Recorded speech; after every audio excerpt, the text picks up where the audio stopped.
I'm Michael Jensen. This is my representation of the Hypostyle Hall in the Karnak Temple complex in Thebes, Egypt. It's from the 19th Egyptian dynasty, which went around from 1290 to 1224 BCE. Pretty much what it is was a resting place of the gods. It was a spiritual worship temple for the Egyptians. As you can see, there are 3 towers right here. In the original piece, there are 4, but in my version, this is just a cross-section. And pretty much the entrance hall would be right here. There are, in the middle row, there are 12 columns that are 21 meters. And on each side, in both buildings, right here and right here, there are 61 columns each. So in total, there are 134 colossal papyrus columns.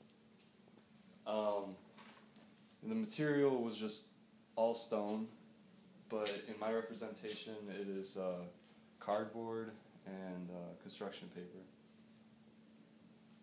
It was considered one of the most important achievements in Egyptian architecture, and is actually the largest known Hypostyle temple.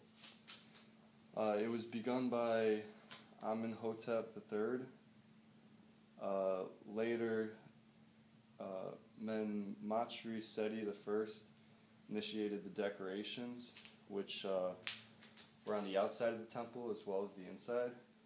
On the outside, there were mostly depictions of wars and battles, which were mainly completed by Seti I's son, great Ramesses II. On the inside, there are depictions of rituals, processional scenes, and mythical stories, such as the relationship between kings and the gods. Egyptians in general stress the importance of a proper transition between life and death. They had a very large value for the spirit. Basically, this spiritual monument was dedicated to the god Amun. He was the god of air and wind, and later was referred to as a fertility god. Basically, he was the creator of all things. And pretty much right here, what you see is, this is actually the south door, but there's actually another door just like it on the other side, as well as, the same, they have this hallway that's opened up from the top, which you can enter to both towers as well. The same thing for that side. And yeah, that's